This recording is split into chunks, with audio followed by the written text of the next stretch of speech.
Gentlemen, you heard, first off, actually, Mr. Dalton, because you were using a term that I'm not familiar with, which is consolidation versus bundling. Can you help me understand the difference between those two things? Bundling, the way we look at bundling is that uh, if opportunities that were previously available to small business, we take those and add projects together, and they are no longer available to small business, meaning that if before small business could bid on 2 barracks at $25 million, we add those together, and now it's a $50 million project beyond the small business cap there, then that would be, I would consider that bundling. The consolidation would say that I've combined projects together, but they still do not exceed the amount that was previously available for small business to bid on. So it's a similar thing, it's just in a different scope then. Consolidation will be smaller than bundling? Consolidation, I don't know that I would say it's smaller. It's just that when we add those projects together, we do it in such a manner to make sure that we don't exclude or eliminate small business from opportunities that they previously had. Gotcha. And since it doesn't violate the definition on bundling, it would be something, okay, that I understand. Thank you for that clarification. Gentlemen, both of you heard some testimony earlier today that was extraordinarily enlightening to me, and one of the specific reforms that you heard suggested or offered was to allow you to credit against your small business requirement small businesses that participate at lower than first-tier subcontractors. Is there any objection to that? Is there any reason we should, that shouldn't have been done already? Is there something that I'm missing? Because that seems like a fairly commonsensical reform. But I'll throw it open to you as to whether or not you think that might have any potential pitfalls that are not readily apparent. We think it gives a more accurate reflection of how many dollars are going to small businesses. So the way it is now, or with that? No, with the change that was discussed earlier, and I don't think GSA would have any objection to that. Mr. Dalton?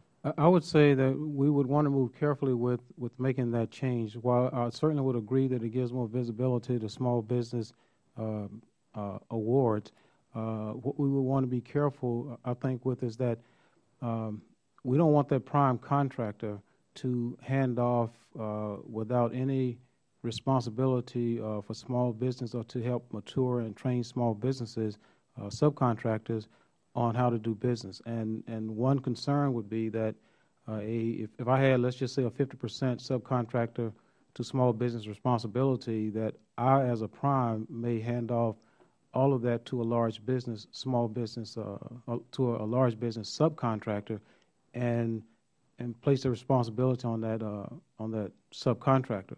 What we would probably prefer, I think, as a one way to look at that is a certain percentage would still and probably should be required from that prime to that sub, that the first tier sub. Certainly collecting and adding all of it up would add more visibility to it, but I would just suggest we be a little careful. That's an excellent point. I never thought about that, effectively delegating your small business responsibilities to somebody else. And Exactly. Thank you for that. I appreciate that. Finally, Mr. West asked about reverse auctions. Ms. Bionda, who was here previously, I don't know if she's still here or not, had mentioned the multiple best and final offer projects. And again, all I'm really concerned about from the taxpayer's long-term interest is whether or not those rules are published in advance. So when you say you don't use reverse auctions, do you tell people about that before they bid on a service contract, on a construction contract? I can't speak accurately on the service contracts. I'm just not as familiar with those, and I could. I'm not sure we use that within the Corps, but I can certainly check and verify. On construction contracts. On the construction contracts, that is notified. They are notified in advance. I can only think of one case that we try reverse auction, and it really is not our policy. In fact, our policy is not to use reverse auctioning for. And is that policy made public? I don't know that it's, maybe it's more of a practice than a policy. I'd have to verify that. But the reason why we do not is because construction is not one of those type commodities, I guess, that it's not, in fact, it's not a commodity, but it certainly makes it difficult to start doing reverse auctioning for something that's, you don't know the qualifications of companies, et cetera. With regard to best and final offers, that is something that companies would know in advance before we would do that. Mr. Guerin? GSA uses best value. We don't go for reverse auctioning. I agree with everything my core colleague said, the construction really doesn't lend itself to that. We go after technically qualified firms, and then we evaluate price typically. But if I'm bidding on a project, do I know what those rules are in Yes, advance? in advance you would know how we're intending to award the contract.